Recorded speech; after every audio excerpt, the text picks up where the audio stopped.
Messianismo e cangaço. Sombras do sertão no imenso e árido sertão nordestino, onde a resistência é quase uma virtude inata, surgiram figuras e movimentos que marcaram profundamente a história do Brasil. O sertanejo, frequentemente descrito como antes de tudo um forte, era também, em muitos casos, um povo inculto e vulnerável às influências mais perniciosas. Prova disto foi o seu apoio indisfarçado ao messianismo e, de forma mais velada, ao cangaço, manchas negras na história do sertão. Durante anos, as consciências nacional e regional permaneceram adormecidas diante da realidade nordestina, até que despertaram para a verdadeira natureza do fanatismo religioso promovido pelos falsos messias e para o caráter criminoso dos cangaceiros. A decepção de Padre Cícero, após a revelação de seu falso milagre, a queda do messianismo com o massacre de Canudos, liderado por Antônio Conselheiro na Bahia, e a destruição do sítio Caldeirão, de Beato Lourenço, no Ceará, juntaram-se ao declínio do cangaço.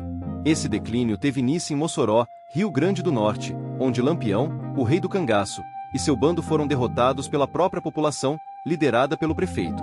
Finalmente, em 1938, na localidade de Angicos, em Sergipe, Lampião e seu bando foram aniquilados em uma emboscada montada por policiais estaduais. Ao estudar os movimentos messiânicos do Nordeste do Brasil, ocorridos no século XIX, podemos distinguir dois aspectos principais: o fanatismo religioso e a reação às injustiças sociais. Quando essas duas faces se unificavam, o movimento se fortalecia enormemente, geralmente em torno de uma figura carismática. No aspecto social, o messianismo nordestino surgiu como consequência da inação do governo republicano diante da estrutura fundiária injusta e suas derivadas socioeconômicas. Religiosamente, o messianismo é uma herança do cristianismo primitivo associado ao judaísmo. Essa herança nunca foi totalmente extinta, circulando em torno da expectativa de um Messias que viria para eliminar todas as formas de injustiça e sofrimento.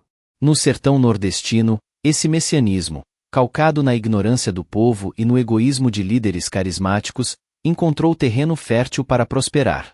Padre Cícero de Juazeiro foi uma espécie de Messias autorizado, atuando sob o manto protetor da Igreja Católica, que, durante muitos anos, fechou os olhos para as artimanhas e milagres praticados pelo famoso pároco. Sua figura atraía multidões e seu prestígio se consolidou como um fenômeno religioso e social de grande impacto.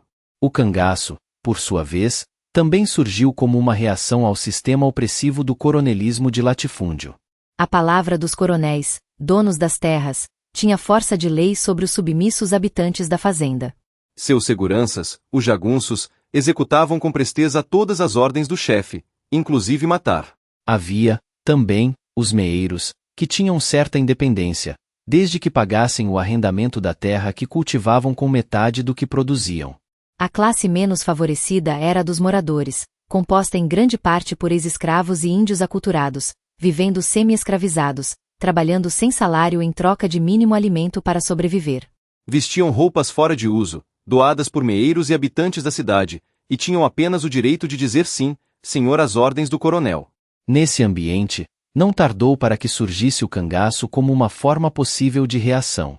Se o governo não fazia nada, os cangaceiros pretendiam fazer, tentando subjugar o poder civil e afrontando prefeitos e delegados, armados de fuzis e desejo de vingança. Os líderes do cangaço, como Lampião, não tinham multidões de seguidores, mas eram admirados por muitos nas cidades, vilas, povoados e fazendas. O grande erro dos cangaceiros foi a falta de respeito pela vida de quem não lhes dava apoio, tornando-se temidos e odiados por muitos. Com o passar dos anos, o sertão permaneceu absorto, até ser despertado para o desenvolvimento em 1959, pela filosofia da Operação Nordeste do presidente Juscelino Kubitschek e a política da Sudene, criada por Celso Furtado. Infelizmente, a chama do entusiasmo que deu origem à Sudene apagou-se mais cedo do que se esperava, abafada por uma espécie de pacto secreto na década de 70, que decidiu pela submissão econômica da região.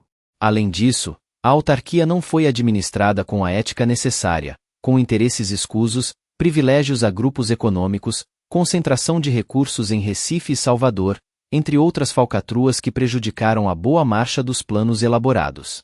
A confusão era tão grande que um inquérito para esclarecer a responsabilidade pelo caos demoraria mais do que seria suportável, levando o ex-presidente Fernando Henrique Cardoso a simplesmente extinguir a Sudene.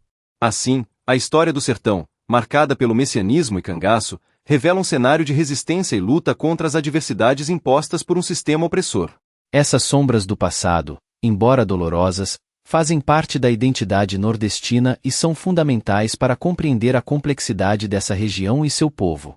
Assim, a história do sertão, marcada pelo messianismo e cangaço, revela um cenário de resistência e luta contra as adversidades impostas por um sistema opressor. Essas sombras do passado, embora dolorosas, fazem parte da identidade nordestina e são fundamentais para compreender a complexidade dessa região e seu povo. O sertão sempre foi uma terra de contrastes, onde a seca castiga e a esperança persiste.